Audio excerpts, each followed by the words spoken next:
Hello, my name is Dan Skip Allen, and I am the host of the Profiles After Show. This week we're going to be talking about one of the great acting legends of the last 40 years, Dustin Hoffman. Alicia and Scott had a great episode of Profiles, so I got to watch that a couple times. I'm going to introduce my panel this evening. We got some new folks and a couple returning folks. Michael, go ahead, introduce yourself. My name is Michael Kamel. I've been on the show 2 times before for the Jack Nicholson Profiles and for the top 5 summer movies of the year so far back in June. And I'm great to be back talking about one of my favorite actors of all time. Maggie. Hi, I'm Maggie Ozan. This is my first time being on the show, and I'm lucky to be here. Lewis. Hey, my name's Lewis. I go by Master Luke on Schmoville, and this is my first time here. I'm grateful that I was given the opportunity to be on the panel tonight, and I'm going to sit back and see what I can learn from y'all. And the Mr. Impression Man over there, Billy. Hello, Profilers! No, what's up? It's Billy Polihan. This is my 4th show. I believe my first one was the Pixar after show, then Robert De Niro, and the last one, which was Robert Redford. And yeah, I am talking about, I believe, another Oscar winner. I don't know why, but I love it. I'm rocking my #FilmGeek shirt, available on TeePublic. Shameless plug, yeah, I know. But so is Dan. And yeah, I'm super excited to hear everybody's opinions on one of the best actors working today, Dustin Hoffman. I'm glad we really have some enthusiastic panelists this evening. We always start with our first blood. Alicia and Scott's first blood was... Now, Alicia was kind of kidding around because she's younger than Scott, and she said Hook. And Scott said a 70s movie, which you're going to hear me say when I say my first blood. Not this movie, a different one. He said Marathon Man. You know, hopefully we'll get into talking about Marathon Man a little bit later on. We'll start with Michael. Michael, what is your first blood for Dustin Hoffman? I am ashamed to say this, really ashamed to say this. My first blood was Mr. Megorium's Wonder Emporium. I am not kidding. Keep in mind this was before I knew who Dustin Hoffman was. Like, really before who Dustin Hoffman was. I just watched it when I was just a kid back in 2007, whenever that movie came out. But when I first took hold of Hoffman, it was The Graduate. When I'm like, hey, this guy is one of the greats of all time. Is The Graduate. I just loved seeing him, and I'm like, holy shit, sorry to cuss. This is a great actor. All right, Maggie, what is your first blood for Dustin Hoffman? Mine's going to be a bit more embarrassing, but it's Ishtar. My grandparents had the VHS, and it was just a black cover with the font on it, and me and my sister thought it sounded like Aladdin, and it looked like Aladdin, so it must be related to Aladdin. And I don't know what we thought at the time, but we watched it a few more times. But the first time I wanted to watch a Dustin Hoffman movie was The Graduate. So. All right, Lewis, what is your first blood for Dustin Hoffman? Oh boy, and I'm going to date myself by this one. My first Dustin Hoffman film was when I was 10 years old, was Dick Tracy, when he played the character of Mumbles. You got anything you want to say about that, or you got some info and stuff you want to talk about that later? I'm gonna sort of let that do its build up, because there's some things I'm still working out in my head regarding that character. All right. And do not think that's a bad character or movie to have seen, Lewis, because I absolutely love Dick Tracy. So, on to Billy. What is your first blood, mister? Okay, my first blood, you guys are going to hate me, but it is The Graduate. I mean, my parents are just bless their heart. They talk about like, oh, these actors, and then they're like, oh, this Dustin Hoffman, and I'm like, who's Dustin Hoffman? And then they were just like, they gave me a copy of The Graduate. I don't know where it's at. They plugged it in, and they just plopped me down, and it was like, just watch it. You'll understand this when you're older. And yeah, Benjamin Braddock is one of my favorite characters. Dustin Hoffman, it's one of my favorite films, and it was a great way to start. All right, well, I deliberated about this a lot because you know me and you've been on previous, or if you even watched previous episodes of the Profiles After Show, you've heard me talk about a TV station when I was a kid in Boston called TV 38 WBZ in Boston, and it was a station, and I used to watch all kinds of movies on the station along with sports, Bruins, Celtics, Red Sox. And so I got all the two things that I loved growing up, sports and movies. I just cannot remember if I saw The Graduate, and so I'm not going to say The Graduate because I can't remember if I saw it. So I'm going to go with what I said for Robert Redford, and that's All the President's Men. I know I saw that when I was 6 or 7 years old. So I'm going to go with All the President's Men, and we talked about that a lot for Robert Redford, so I will not go into that until it's time to discuss it later on. All right, now we're into our Fast Five. Number 5. And Alicia and Scott had, what do they have? Midnight Cowboy as their number 5. Now this time we're going to start with Billy. Billy, where, if at all, does Midnight Cowboy fall on your Fast Five? Hey! I'm walking here! I just had to do it. No, you guys are gonna kill me. It's actually not on my Fast Five. I love Midnight Cowboy. I love John Voight, and I love Dustin Hoffman. I love that line especially because that's still true in New York. If you've ever been to New York or lived there, you will know that just taxi drivers are the worst. And yeah, I thought about this a really long time. I really thought I considered Midnight Cowboy to be more of a John Voight film than Dustin Hoffman. Now, I'm not saying that this is a bad film by any means. No, just I really thought about this, and yeah, it's not on my list. It's up there. I'll put it at like number 6 in my whatever. We'll talk about honorable mentions later, Billy. Okay. Lewis, do you have Midnight Cowboy on your Fast Five? To be honest, until it was mentioned, I have never heard of that film. Okay, that's fine. Maggie, do you have Midnight Cowboy on your Fast Five? It's also not on my list, but it was a really great movie. All right. Michael, do you have Midnight Cowboy on your Fast Five? Number 1. Oh, wow.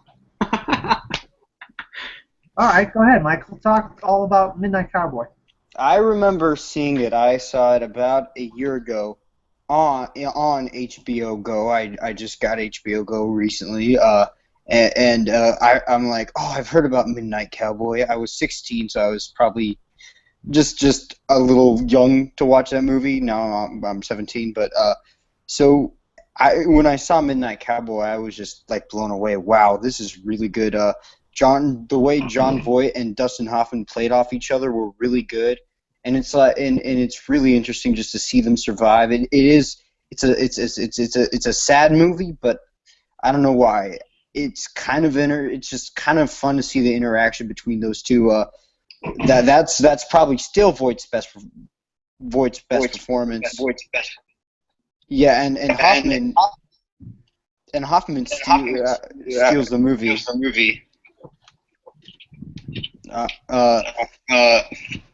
It's really good. Really good. I'm hearing double. Sorry. Sorry.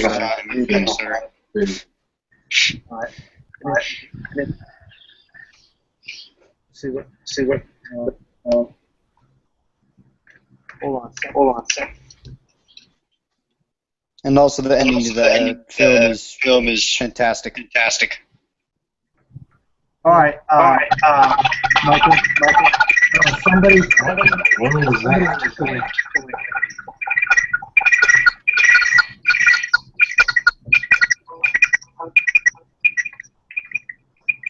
Damn it, Siri. I don't know if it's what mic.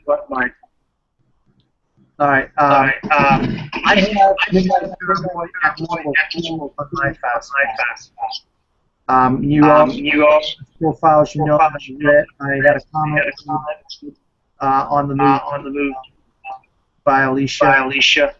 So I really love and I love the by Hoffman as Roosevelt.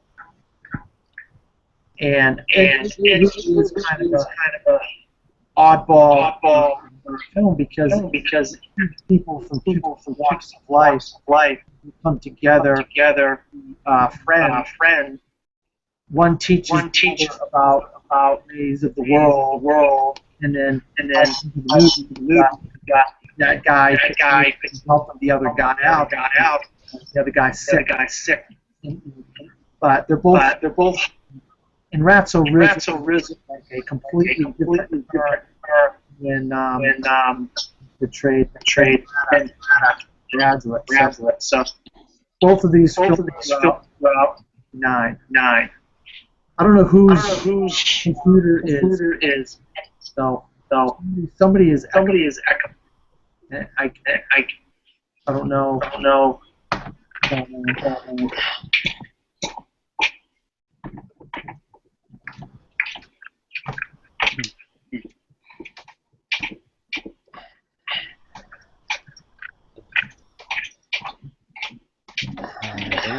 All right. What we're gonna do now is go to our right stuff, and Michael, what is the right stuff? My right stuff is the scene in Marathon Man, where it's a safe scene. The one where Dustin Hoffman is with Laurence Olivier. And Laurence Olivier is like, is it safe? Is it safe? And that scene is just so powerful. And like two of these acting legends are just magnificent together, and it's so suspenseful, and it's like, I was like, wow.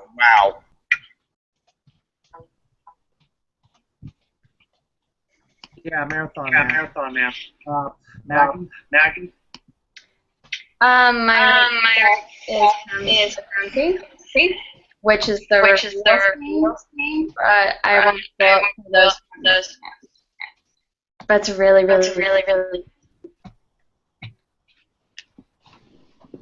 Hello.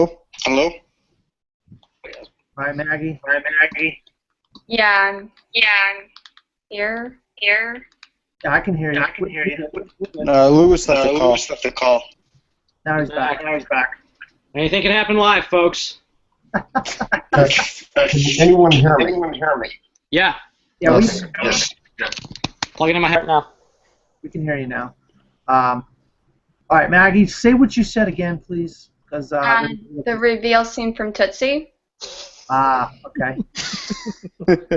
It's so funny and still cracks me up every time. Yeah, that was a great scene.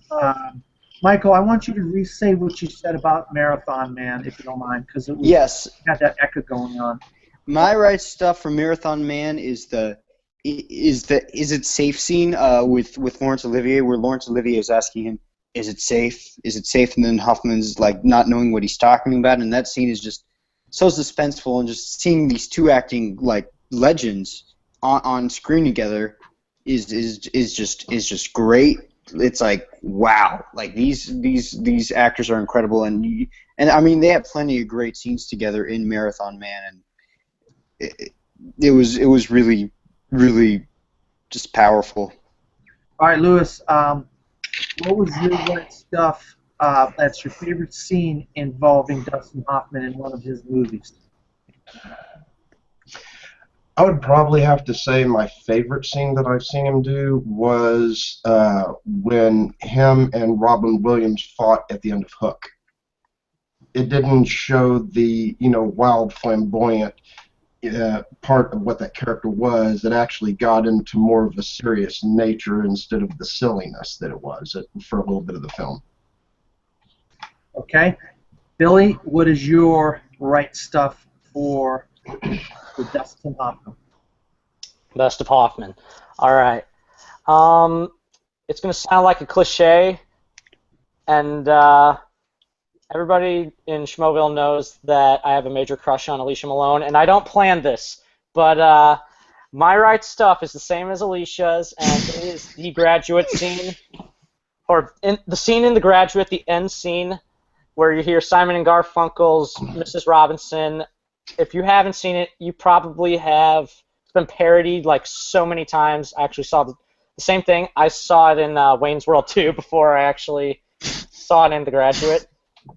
Note that I actually saw Wayne's World 2 before The Graduate, but that's not the point. The point is, I love this because it shows just how far Dustin Hoffman's going to go. I mean, he goes a pretty long way, and then like this super mega church, he's just banging the glass. He's like, Elaine, Elaine, and then yeah, The Sound of Silence.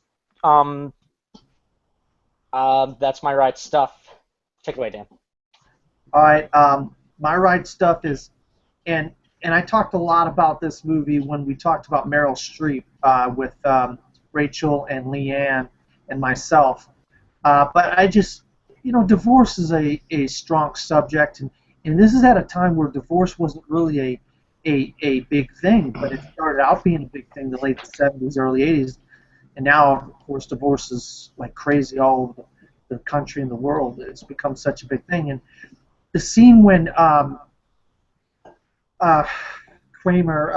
Ted Kramer, he's got his son for the first time by himself because his wife had walked out, and they wake up, the son wakes up, he gets his father up, they both go to the bathroom together, they're both kind of, and then he's trying to make his son breakfast, and he burns his hand on the frying pan trying to make his son eggs and waffles for breakfast and stuff, because he realized the gravity of the situation, that now he has to take care of his son, and he doesn't have anybody else to take care of his son, and the son's always going to be there wanting, because that's the child. That's what children do. They want, and the father has to find a way to help him out and take it from one day to the next to the next. I just thought that scene was one of the most powerful scenes in movie history. And Dustin Hoffman as Ted Kramer is phenomenal, and he was well deserved as an Oscar winner for I think Best Supporting Actor, I believe he won, or Best Actor. I think he won Best Actor that year. Yeah, he did. It was 79, I believe it was. Mm-hmm. Yeah, 79. All right, so let's go back to the Fast Five, Alicia and Scott's Fast Five. Oh, wait, I forgot to say this. Billy already mentioned it. Alicia's right stuff was the ending of The Graduate, and they got on the bus, and, Elaine's running away after the wedding, and then they're on the bus at the end, and they're smiling, and they're happy. Oh, we're going to... And then the silence from both Ben Braddock and Elaine at the end on the bus. And, of course, Scott is the big reveal that Maggie also suggested at the end of Tootsie, where Dorothy Michaels turns into Michael Dorsey, but she did it in a way that she made it part of the soap opera, but she just couldn't. She couldn't do it anymore. So those are the two scenes that Alicia and Scott had as well, that Billy and Maggie had. All right, so now I'm going to go back to Fast Five number 4, and I know you guys are going to have a lot to say about The Graduate. So this time we'll start with Billy. Graduate's number 4 on Alicia and Scott's Fast Five. Where is it on yours? Number 1. All right. I relate to this movie now more than ever. I already told you during my right stuff a little bit about or actually my first blood about The Graduate, like how my parents, bless their souls, they just plopped me down, maybe we watch it. I recently just started college, and I don't know what to do with my life. Many people my age don't know what to do with their lives. And, you know, he is just wanting something, Benjamin Braddock, and he doesn't know what that is. And his parents are, like, pushing him to just do good, and he doesn't even have his own friends. He has to resort to his parents, and then they invite their friends over to their house. And, directed by Mike Nichols, who's also on. He recently passed away, and he just whenever I think of Mike Nichols, I think of The Graduate. Dustin Hoffman, very, very young. I think he might have been close around my age. I don't know. He might be a bit older. You might have to fact check that. But yeah, just I love this film. I can pop it on, and I really do think about what Ben thinks about during the end. And also, the ending, it confuses people. It confused me at first, but over the years, I've grown to understand it, and it's not a fantasy. It's just real life. And of course, Mrs. Robinson, played by Anne Bancroft, she's just unbelievable. And there's a couple of iconic scenes. Ding every time you hear iconic, but there's like 3 major scenes. I'm not going to spoil it. Just watch this film, and it'll change your life. It changed mine. Glad to hear that, Billy. Lewis, do you have The Graduate on your Fast Five? No, I do not. All right, that's fine. Maggie, do you have The Graduate on your Fast Five? It's my number 5 on my Fast Five.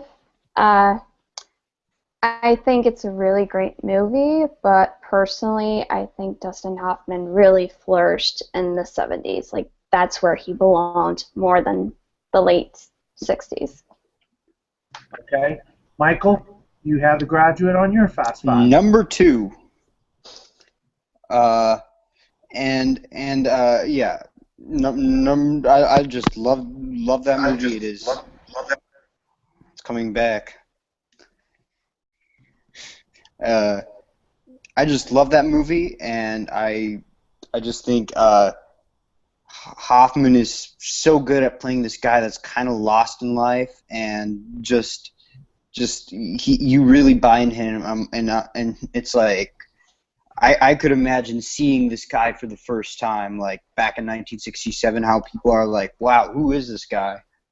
And like, this is the first time I really took note of Dustin Hoffman's greatness, and I really, really, really love it. The tone is great. Like, it's like you kind of feel a thing of hopelessness with the art, with a Garfunkel song, and also Anne Bancroft is just incredible, and the way they act with one another is just great. Also Catherine Haas, and the ending, the ending is one of the best endings. It's brilliant. It's subtle, and it's very effective too. All right. I have The Graduate also at number 1, Billy, on my Fast Five. He has such a great filmography, and I've seen so many of his movies, but I just keep going back to The Graduate as, it was Dustin Hoffman's first performance, and it was a movie about a young man trying to find his way in the world. It was the original kind of coming-of-age film in a lot of ways. And you got this woman trying to take advantage of this young man, and you have one of the greatest lines of all time. I believe it's in the top 10 or 12 quotes in the AFI's 100 quotes of all time. I'm gonna spoil it because I know quite a few people have seen this movie. So I'm gonna say the quote. It's called "Mrs. Robinson, are you trying to seduce me?" And scene is a great scene, and it's considered one of the greatest scenes of all time. For this to be his first movie, in the movie, he beat out Robert Redford for this role, and I can now not imagine anybody else as Ben Braddock in this movie. And a kind of little note, he's got the same kind of shady character that's in All the President's Men, played by Hal Holbrook. Well, his father in the movie is played by Hal Holbrook, and he's kind of like he lords over him. He doesn't have like this straight up scene where you see who he is. He kind of like lords over him. So that's kind of interesting that Hal Holbrook is in two of Dustin Hoffman's greatest movies. But absolutely, the ending is an iconic scene. Wow, what an amazing, amazing movie. Mike Nichols just died recently. I think this is his first movie. I'm not sure, one of his first movies. But he kind of made a career for himself as doing these kind of coming-of-age type movies. So, all right. So now we're going to go to anybody has any trivia, any news, any last any kind of things, and we're going to start this time. We're going to start off with Michael. Do you have any kind of Yes, and just to let you know, I just checked The Graduate. Hal Holbrook wasn't in The Graduate. Okay, all right. Well, I thought it was Hal Holbrook. All right, go ahead then. All right. Did you know that Dustin Hoffman was considered for the role of Mario in the Super Mario Brothers movie? Oh God. Oh my God. What? What the? All right, Wow. Mike. I want to see that movie now. Got anything else, Michael?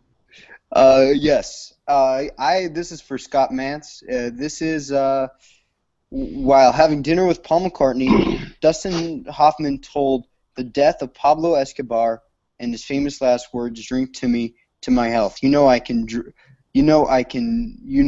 drink anymore." Paul had a guitar with him and immediately played an impromptu chord progression while singing singing the quote. Thus, Picasso's last word, one of the highlights of the Band on the Run album, was made. Oh, okay. All right. This is for Mance. Oh, yeah. He's a big Beatles fan. We all know that by watching. Yes. Yeah, fellow Beatles fan. All right, Maggie, what do you got? Just to be, I know in The Graduate, Dustin Hoffman was much closer in age to Anne Bancroft, and he was only 10 years younger than his father, Mr. Sweeney, or Feeney. Yeah, Feeney. And also, Mike Nichols' first movie was Who's Afraid of Virginia Woolf. Ah, thank you for saying that. I have Which is that. great. Yeah, I should know that. All right, Lewis, you got any kind of trivia or any kind of news or anything about Dustin Hoffman you want to share? Yeah. One thing that surprised me a few years ago was that something I had never even envisioned was back in 1972, Hoffman was actually running neck and neck to play Michael Corleone in The Godfather. Wow. And he just barely got beat out to not get the role, and it makes me wonder, after seeing some of his films, what kind of a movie that would be today had the roles been reversed. Yeah, I definitely agree with you. That would be interesting because I could see, now that you say that, I could see him, that kind of Ben Braddock kind of character as Michael Corleone in The Godfather. That would be very, very interesting. All right, Billy, you got anything for us? My favorite part of the show. Anyway, I'm just imagining him in Godfather 2. I mean, No, huh? yeah, I also have that he was considered for Michael Corleone. Well, while he was in school, he was actually roommates with Gene Hackman and Robert Duvall. He was considered for the Penguin in Batman Returns, the Michael Keaton sequel, to that movie. And I just found a funny story on Dustin Hoffman. When he was a little kid, he was Tiny Tim in A Christmas Carol, and he changed the ending line, you know, Tiny Tim's famous line, "God bless us, everyone." He changed the ending and involved swearing, and he was immediately suspended after it. I just thought that'd be really nice, you know. Even then, he stirred up a little of what Mark Tordai would like to call controversy. Yeah, he's Mark's all about the controversy. Is that all you got for us, Billy? Yeah. All right. I got a couple. that I'm going to share. Billy took a couple of mine, so it's fine. I like all the last details to be shared. Midnight Cowboy obviously was the only X-rated film to win the Oscar for Best Picture in 1969. Two others were nominated. The Clockwork Orange and something else was nominated. Was it Scarface or? I don't know. Scarface was nominated. All right, Scarface. There you go. He put pebbles in his shoes when he played Ratso Rizzo, so he could keep his limp. You know, throughout the movie, he walks with a limp, and of course the famous scene in Midnight Cowboy, I'm walking here, was completely improvised. They tried to cordon off the street about 10, 12 times to try to get that scene in that movie, and they thought they had the scene set up so him and John Voight's character could walk across the street, and a cab still broke through and almost hit Dustin Hoffman, and that's why you have the totally improvised scene in Cowboy. 4 actors that won the Best Actor award, Oscar, in their picture. He's won the Best Picture. That's Dustin Hoffman actually did it twice with Rain Man and Kramer versus Kramer. I mean, soundtracks of all time. You can't talk about The Graduate without talking about the Grammy-nominated and Grammy. I mean, they won multiple Grammys for the soundtrack for The Graduate. Simon and Garfunkel did. Let me see here. He studied at the Actors Studio in New York, and his acting coach was Stella Adler. She's considered one of the greatest acting coaches for the method way of acting. If you know a lot about acting, you know that the method is some of the great actors, like I think Daniel Day-Lewis and some of these like people use the method acting style. And that's what I got for the last detail. So now we're going to move on to Fast 5, number 3, and Alicia and Scott have Tootsie. Billy, do you have Tootsie on your Fast 5? I do have Tootsie on my Fast 5, but it is number 4. Now, I did this for a few reasons. Number 1, I think it is one of Dustin Hoffman's best. I mean, it's also kind of hilarious because, you know, like when he's trying to get a job and he's just too much of a pushover. That's kind of how Dustin Hoffman really was, and somewhat still is. Just he's gotten better though, as Michael Dorsey. I really love Dorothy Michaels. I didn't even know that was Dustin Hoffman in drag for a long time. That's how good he was. And I never really understood the title so much later. I learned that it was actually his mother used to call him Tootsie, which I think Scott and Alicia. My TV. The hell? Okay. Anyway,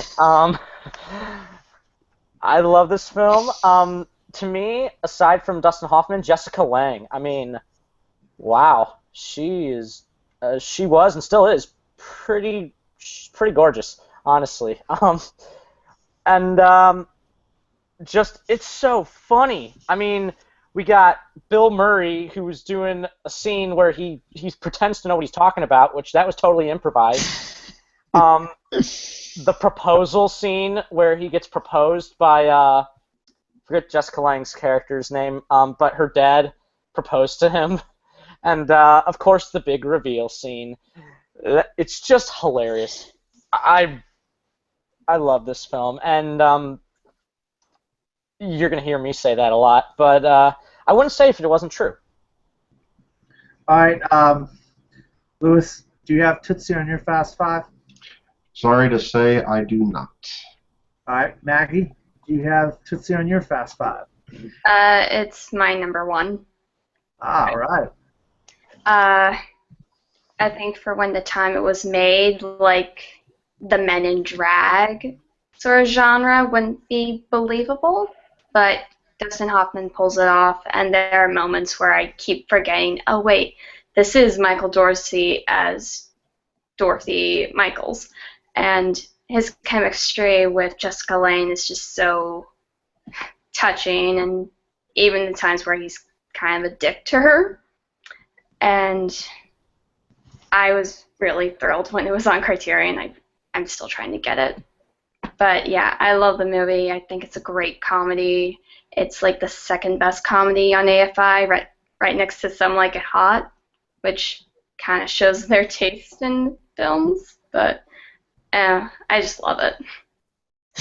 All right. Nobody's perfect. Michael. Yes. So Tootsie is number 2 on sorry. It's number 5 on my Fast Five. I saw this in film class last year. We were watching movies kind of about the industry, even though it's about like soap operas and so like basically about like the entertainment industry. I digress. Anyways, and I just was like, I've been meaning to see it for a while. I love Dustin Hoffman. I love Bill Murray, and I just wanted to. And so we saw it in film class, and I was just laughing, and it was engaging. It was really, really fun to kind of see Dustin Hoffman kind of poke fun at himself. Because he's such a difficult actor, and he's playing a difficult actor, and the story that Alicia and Scott told on the show about like how Pollock always won, and the arguments most of the time, and that's just a great story, and just Dustin Hoffman crushes it. So I mean, so does Murray as a best friend. Terry Garr is really good, and also a young Gina Davis, not being too modest, but it's really, really quite good. Yeah, I remember seeing this as a kid when it first came out in theaters, and it was one of those movies that I didn't know what to expect when I was watching it. But I mean, I do not have Tootsie on my Fast Five, because I just had 5 other films of Dustin Hoffman's that I liked better than Tootsie. But I recognize the role of Michael Dorsey and Dorothy Michaels as a great performance. And don't get me wrong, and there were scenes where you thought, well, this is a woman back then. Nowadays, you watch Tootsie, and it's just the comedy is a little bit too much for me to bear watching him dress up as a woman in the movie. And he had some really good performances, like Michael said, with Bill Murray and Terry Garr and some of these other people like that. But I just could not put it on my Fast Five. I'm more of into drama anyway, so unless it's just a great comedy that I just laugh a lot of, I kind of lean towards the dramatic aspect of things. Okay, now I'm gonna go through and say 1 or 2 honorable mentions that did not make your Fast Five that we have not talked about. Obviously, we haven't talked about because they wouldn't be in your Fast Five. But honorable mentions that are not in your Fast Five that you want to mention. We'll start out with Billy this time. Oh, with me? Okay, I got really. Now that I think about it, I think about 2 films that are in my honorable mentions. One I actually just saw for the first time recently in film class, and that was Little Big Man as Jack Crabbe. That makeup, oh my god, that's amazing. That he looked like a 121-year-old man, and just the story it's unbelievable. Because I love history as well, so it's not entirely historically accurate, but the Native American culture is, and I thought it was a good movie, but it wasn't good enough to be in my Fast Five. And the other one is, Dan, you're gonna kill me for this, but it's All the President's Men. Now, I mentioned this that I believe it was in my Fast Five for Robert Redford, but it is not for Dustin Hoffman. I believe that the both of them together is like bread and butter, but I just thought there were 5 other films that better encapsulated Dustin Hoffman's career as an actor and how diverse he could be. So I just put All the President's Men, and that's pretty much it. All right, Lewis, do you have anything outside of your Fast Five that you want to talk about? Honestly, no, I don't, simply because the amount of films that I've seen are very limited. Okay, that's fine. I just wanted to make sure. Maggie, do you have anything that's not in your Fast Five that you'd like to talk to as like an honorable mention about? Midnight Cowboy. It was very, very close on being my list, but the films I chose I thought were a little bit better. Not saying Midnight Cowboy is not a good movie. It's a really excellent movie. I love how it's darker considering he took it after The Graduate. And he and John Voight work perfectly off each other. All right, Michael, do you have anything that honorable mentions? Yes, I have 2. One is one that was so close to making my Fast Five. It is Lenny. Lenny, okay. Lenny is one of the best biopics of the 1970s, and it was really interesting to see this guy, Lenny Bruce, kind of starting out kind of weak and then coming out strong and then falling down. It's really interesting to see this life, and Hoffman portrays different parts of his life really well, and the style of the film is somewhat documentary. Like, it kind of looks like a documentary with how they interview the wife, and I just thought Bob Fosse, how do you pronounce his name? Fosse? Fosse, yeah. Yeah, thank you. I thought Bob Fosse did a really good job, like giving a really interesting style, and there's a great courtroom scene in it where it was close to becoming my right stuff. So yeah, and also another one I'd like to mention is it's a supporting role, but he really stands out in this movie, Stranger Than Fiction, which I still think is Will Ferrell's best performance. And Hoffman has such an interesting arc and has just some great lines and some great scenes with Will Ferrell, and he's just really good as this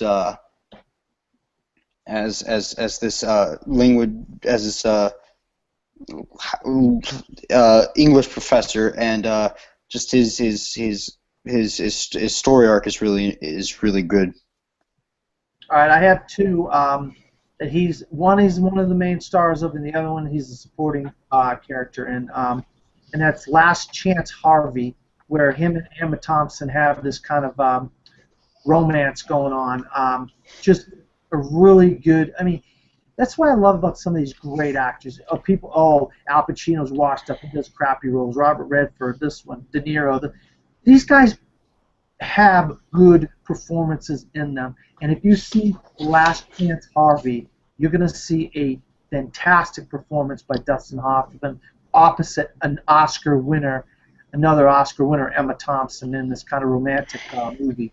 And the other is more of a Paul Giamatti piece called Barney's Version, but Dustin Hoffman plays Barney's father in the movie, and there's some really good scenes with Paul Giamatti and Dustin Hoffman. But he's just looking for different roles, and lately he's been doing a lot of directing. Dustin Hoffman has. All right, so let's go back to our Fast Five and Alicia and Scott's Fast Five. Number 2 was, I think a lot of you guys are going to want to talk about this, Rain Man, Raymond Babbitt. So, Michael, starting back with you. Do you have It is Five? not on my Fast Five. Wow. However, if this was Hoffman performances, this would be on my Fast Five because Hoffman is absolutely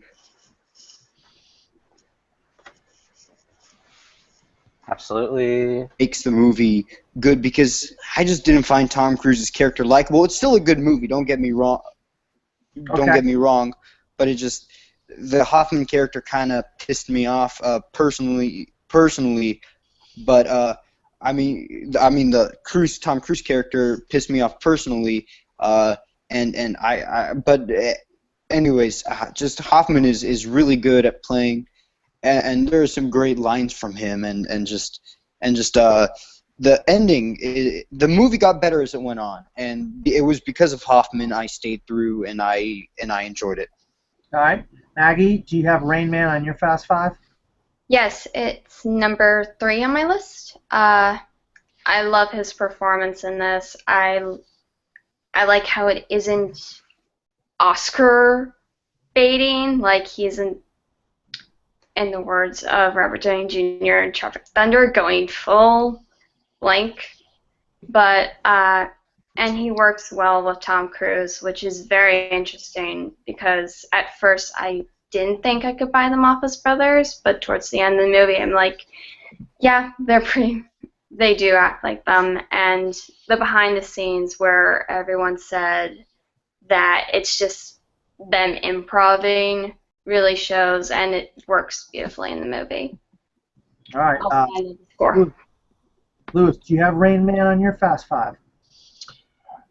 No, actually, I don't have Rain Man on my Fast Five, and a lot of it, I have to agree with Michael on that. If we're, again, going back to character performances, yes, that he did a really good job in that, but the role that Tom Cruise played in the film, quite honestly, I've met people that can kind of be like that in personal experience, and that's pretty much why I don't even care for it.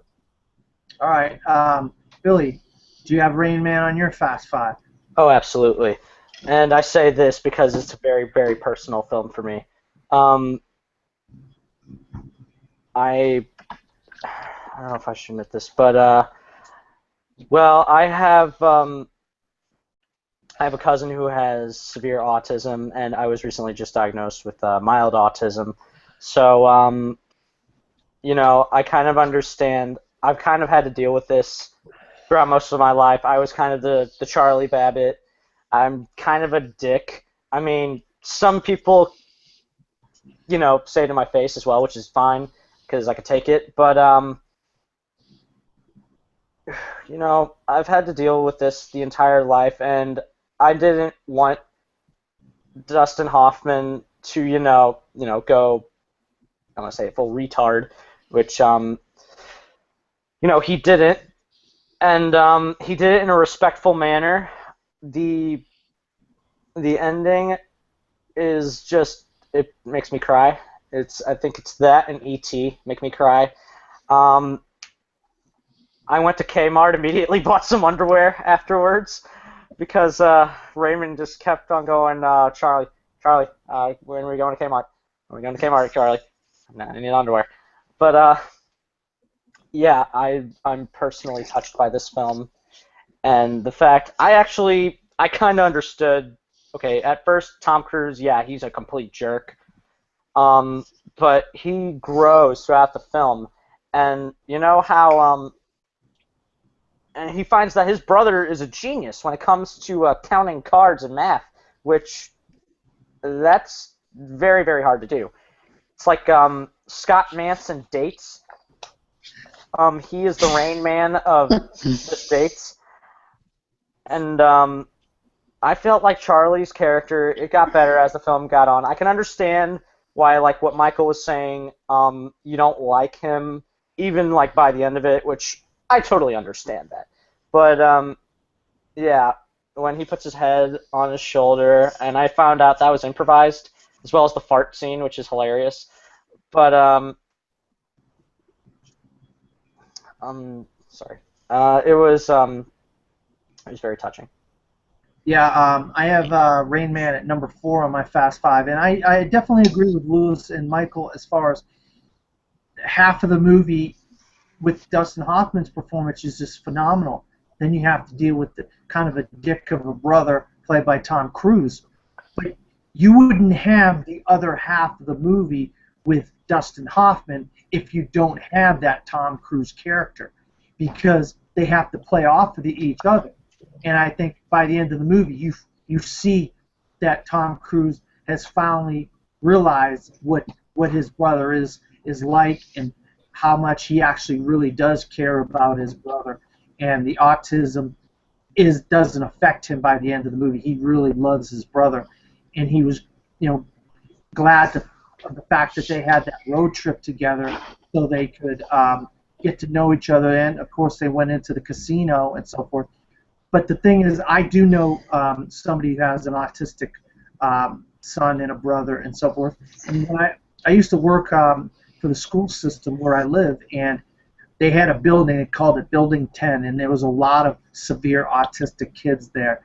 And it took Tom Cruise's character of Charlie Babbitt a long time to figure out what his brother was and how to interact with him and how to get along with him and how to, coexist with him. And that's what you got to do when it comes to autism and people of these kinds of Down syndrome, you just got to figure out what they are looking for, what they need. And once you figure that out, you can coexist and get along with these. And I think that's what happened with Tom Cruise and Dustin Hoffman. And this isn't, and that wasn't Oscar baiting, just like you said, Maggie. It definitely wasn't. I think it's just a great performance by Hoffman as Raymond Babbitt, and he definitely deserved, no pun intended, the Oscar in 1987. All right, so now what we're going to do is whatever you had on your Fast Five that Scott and Alicia did not have on their Fast Five, and I'm going to start with Lewis on this one. Any movies on your Fast Five that Scott and Alicia do not have in their Fast Five, Lewis?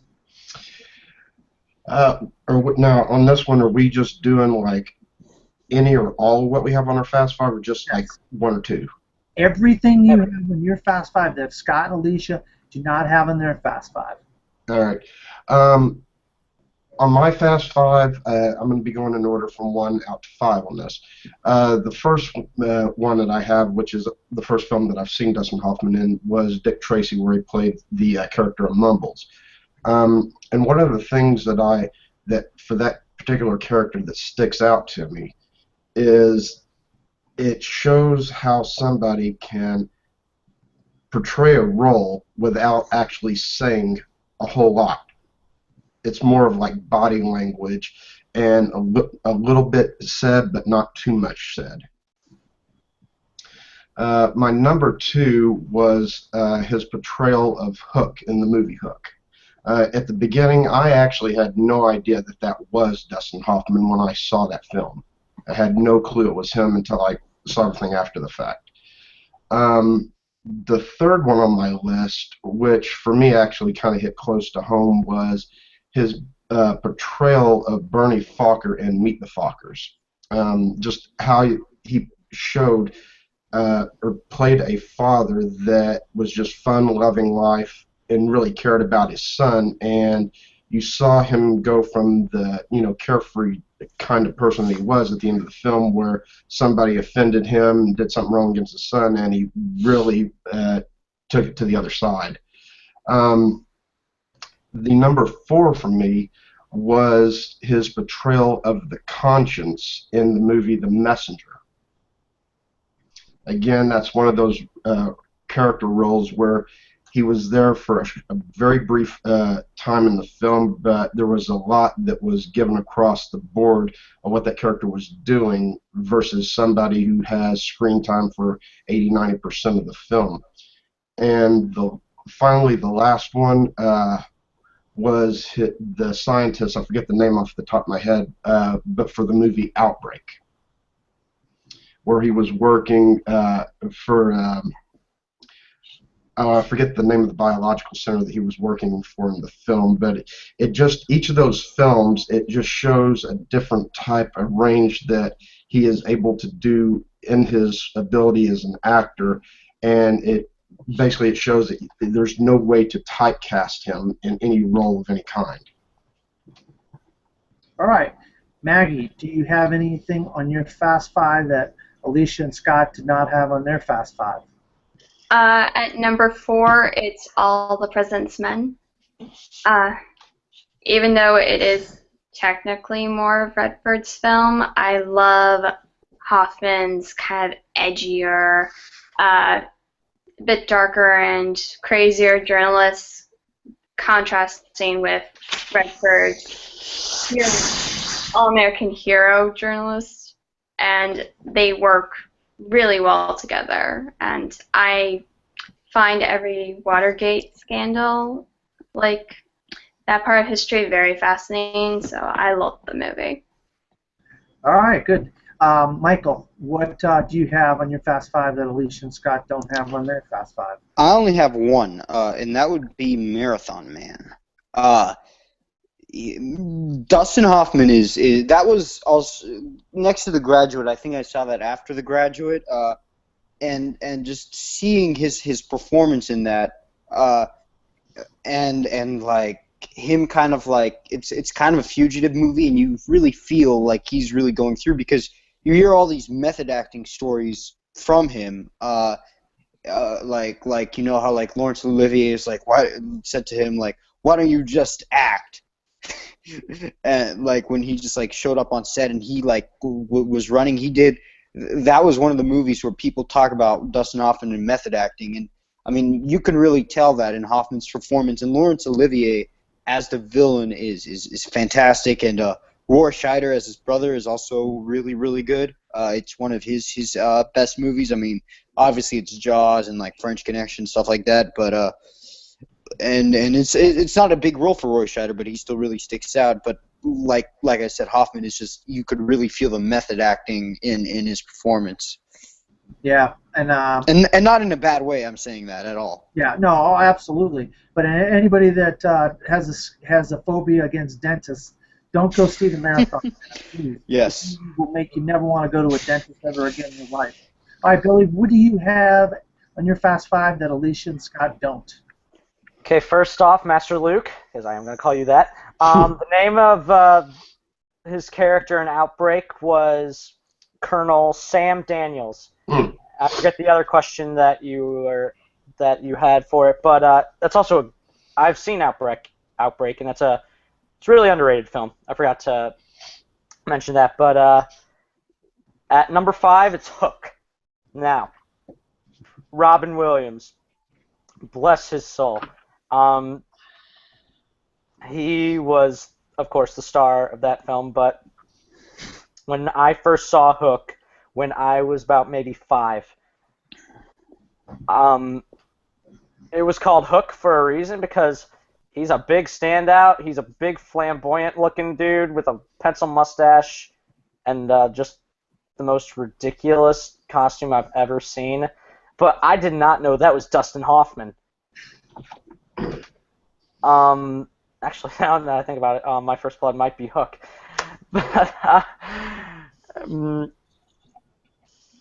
I watched Hook. I love Peter Pan. When I was a little kid, I dressed up as Peter Pan. Just Neverland still looks great. Rufio, I mean, he's awesome. Yeah, it's really sad now that you see this just it's like you feel Spielberg's, like whimsicalness and whatnot in Peter Pan, but like Dustin Hoffman, he might have been like a flamboyant dude, but he was just an evil son of a bitch. I mean, he steals his son, and then how Robin Williams responded, "My Jack." I mean, that was hilarious, but just Dustin Hoffman and Bob Hoskins. I mean,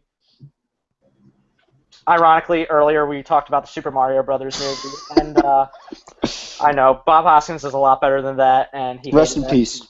Yes, rest in peace, Bob. He was great as Smee.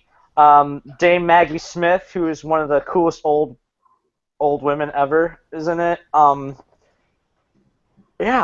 Hook. I'm gonna show this to my kids, and I hope they feel it takes you back to being a kid, and you could be like the worst cynic in the world. You could be like a constant downer. You turn on Hook, you just forget about everything.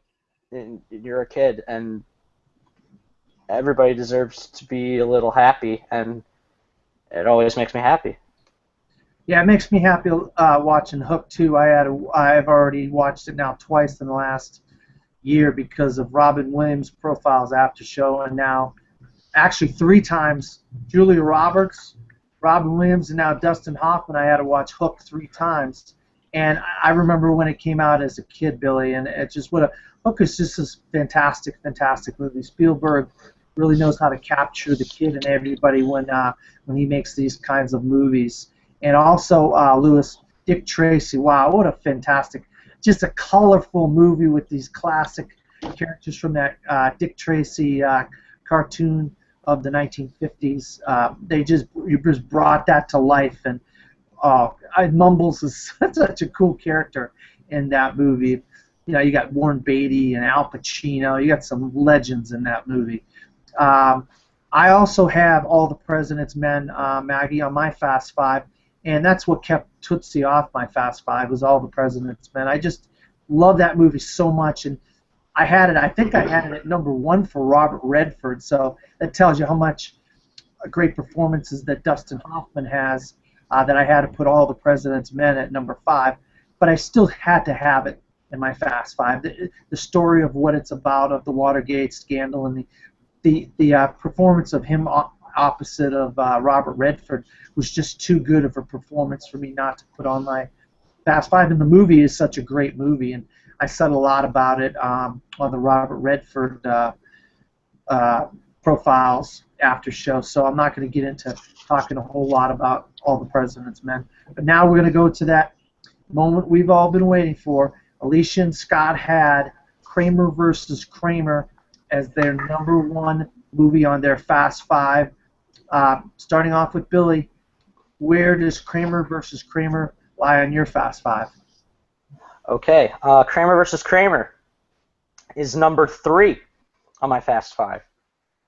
Now, I personally, in my family, my parents love each other, and I really, really hope they don't ever get a divorce.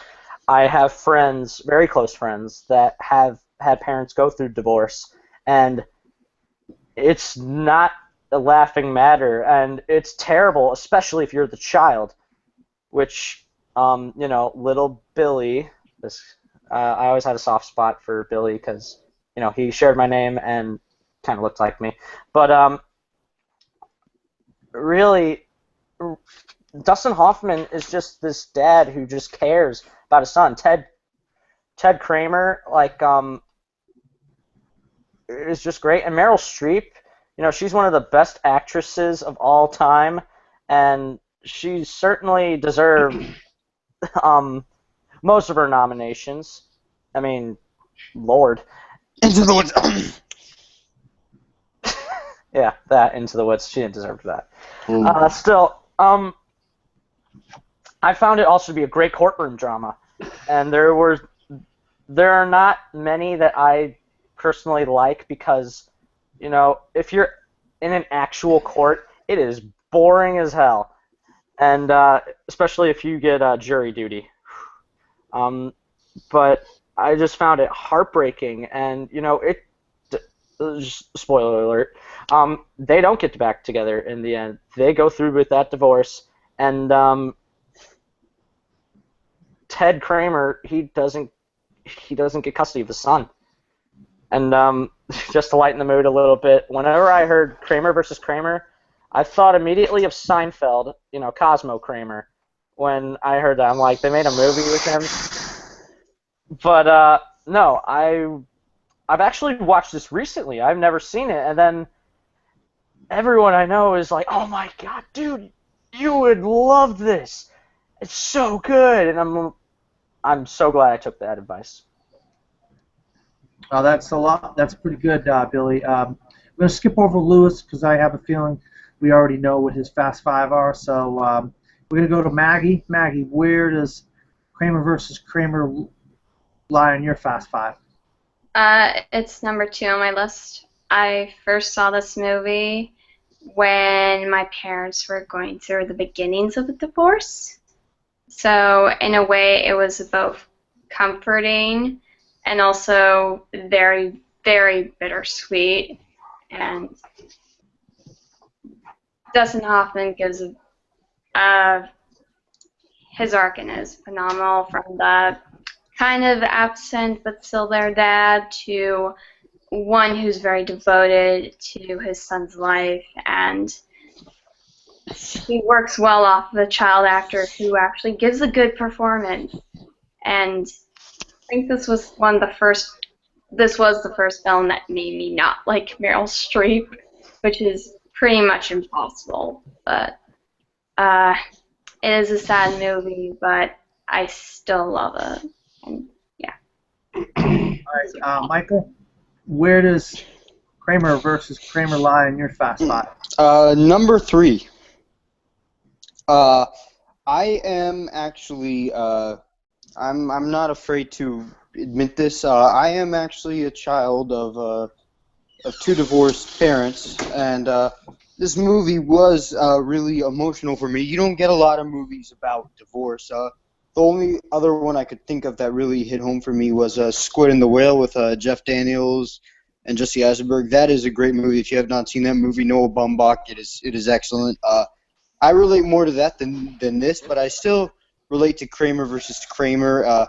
It still affected me. It was still really powerful. It was really good. Just the chemistry between Dustin Hoffman and Justin Henry is really, really good.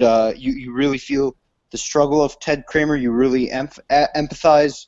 You really sympathize with him, and Meryl Streep is also she's not like a horrible person at all. Like she's like, they made her a really understandable person. She's not like the villain. She did do some mean stuff, but like towards the end of the film, spoiler, she did get better, and just the way the movie was, the structure of the movie was told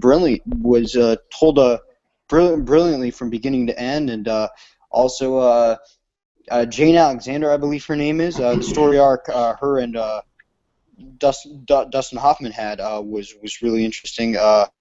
I could be wrong about that. Sorry. No, Michael, absolutely. Everything you said was fantastic. I also have Kramer versus Kramer at number 3 on my Fast Five, and I'm not sure if I had it at number 1 for Meryl Streep or number 2. I might have had it at number 2. I think I had Sophie's Choice as number 1, but absolute. Meryl Streep. I mean, I can't forgive parents that give up their children. I mean, it's something that inside of me that I know sometimes parents don't get along. When you're talking about leaving your children, but then he comes back and wants to get her son back after everything that what's his name, Ted Kramer went through in the movie. And like I said, my favorite scene of all of Dustin Hoffman's performances is that beginning of that movie where he's having to cook his breakfast, burns his hand on the stove and stuff. He was thrust into the situation of taking care of his son, and he did it. And he did everything he could while also trying to get a job because he got fired from his job. I mean, and then she's just going to come back, oh, I want my son, and then the courts are going to say that he can't have his son back anymore.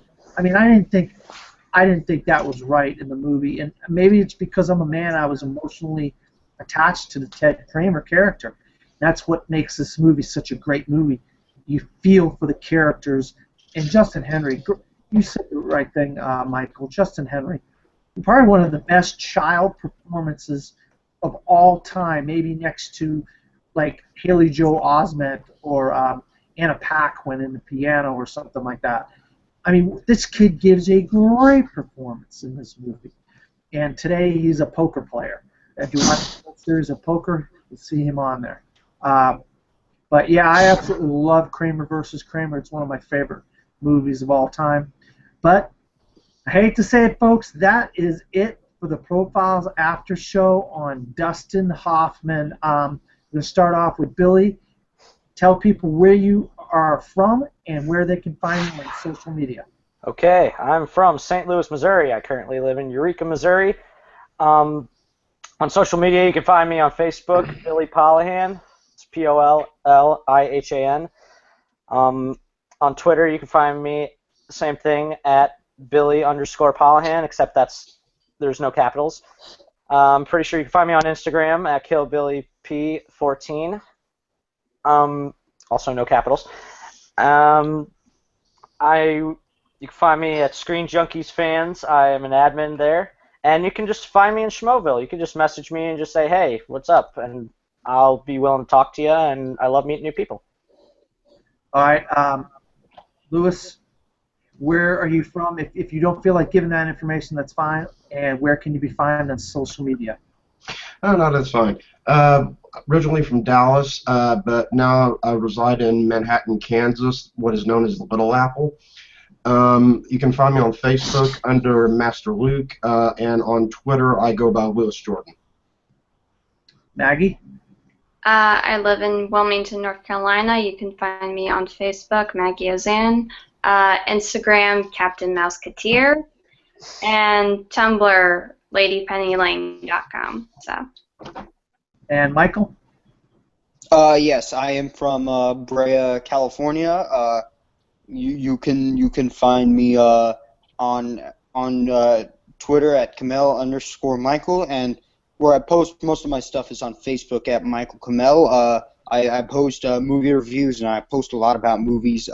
So you can add me as a friend on there, and I would love to talk movies with anybody. All right. Sorry, Mike. Yeah. All right, sorry about that, Michael. It's fine. Yeah, I just want to make this clear to everybody. We've got people from Kansas, Missouri, North Carolina, California, and I'm from Florida. If you love movies, you're a Profiles fan, and you have a knowledge about film that you can talk about and want to talk and share your love of Profiles and movies, message me, Dan Skip Allen on Facebook. I am the host of the Profiles After Show. I am open to having anybody on the show as long as they fit those criteria. You can find me, Dan Skip Allen, on Pinterest, Instagram, Twitter, and Facebook. I'm also I have a podcast called The Best Damn Movie Show with my co-host Vinny LaSpada, and we also have a Facebook page, The Best Damn Movie Show, on Facebook, and we just did episode 4 of our podcast. It should be at the top of the Facebook page. Please go on there and like it and comment on anything that you and listen to the podcast where you hear we talk about all kinds of movie news, and I do a lot of movie reviews as well, and I have my top 10 movies of the summer list on there, so you can listen to that. Thank you to my panelists, and good night, everybody. Bye.